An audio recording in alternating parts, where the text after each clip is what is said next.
Imagine someone trusted you with a secret that means the world to him, or you made a promise to someone about something important and they built their hopes on it. What makes you keep that secret, even under pressure? What makes you fulfill your promise, even when it's difficult? They aren't just good manners. They are essential traits of true believers. Traits that Allah the Exalted described it in His noble book. A trait called safeguarding trusts and keeping covenants.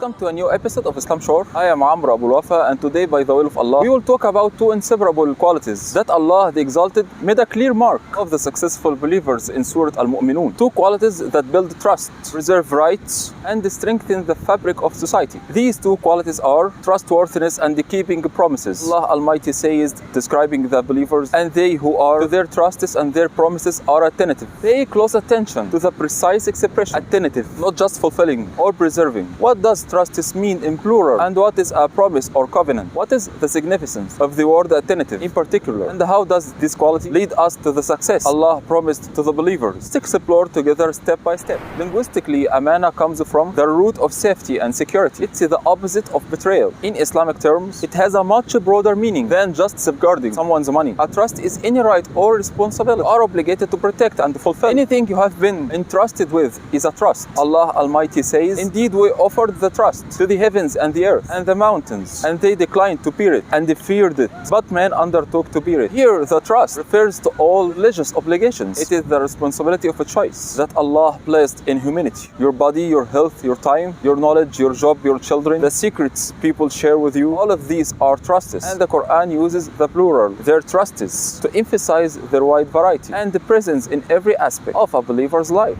A covenant, ahd, is a binding agreement or commitment. Every promise, agreement, or contract, whether with Allah or with people, is a covenant. Your covenant with Allah the Exalted includes obeying His commands and avoiding His prohibition. And your covenant with others includes everything from a verbal promise to formal contracts in trade, marriage, or employment. Allah the Exalted commands us and fulfill every commitment. Indeed, the commitment is ever that about which one will be questioned. This means you will be held accountable for it on the day of judgment. This word, ra'un, attentive, is the key to understanding how deep this trait in the believer's character. A ra'i, shepherd or guardian, is someone who watches over, cares for, protects, and continuously looks after what's under their responsibility. So the believer doesn't just fulfill a trust when asked or keep a promise. When its time comes, he guards it. He is always concerned, always alert, always checking himself to make sure he hasn't failed or fallen short.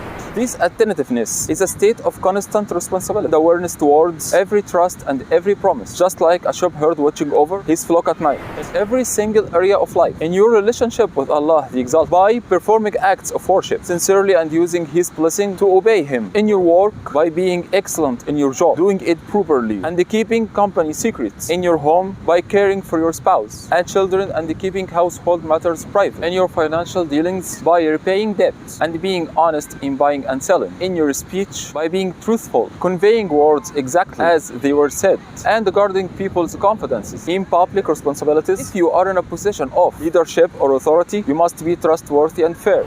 Trust and the promises are the foundation of the trust upon which any healthy society is built. When you are trustworthy and you keep your promises, it's not just about people trusting and respecting you. You also gain inner peace and a sense of self-worth. You feel like a responsible human being. Your word carries weight and your presence holds value. These traits cleanse your heart from betrayal and treachery and strengthen your connection with Allah the Exalted. They are a practical reflection of the sincerity of your faith. We all love dealing with a trustworthy person, someone whose word is solid, someone who, when he makes a promise, you feel assured you will keep it, and if you are share a secret with him, you feel like it's sealed in a vow. This kind of trust is the foundation of every successful relationship, whether friendship, marriage, or work. Islam doesn't just encourage trust and the promise keeping as a good manners. No, it considers them part of the core of faith and among the top traits of those worthy paradise, al-Firdaws.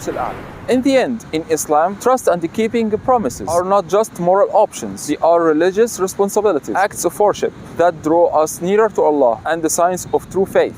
They are the basis of personal and societal trust. So here is my question to you today. Are you a guardian over your trusts and promises? Do you protect your words? Do you strive to fulfill every right you owe to Allah and to people? Think about it and share your thoughts in the comments. Don't forget to subscribe to the channel and turn on the notification bell so you don't miss our upcoming episode. And please share this episode with those around you so the benefit may spread. See you in the next episode, inshallah. Wassalamu alaikum wa rahmatullahi wa barakatuh.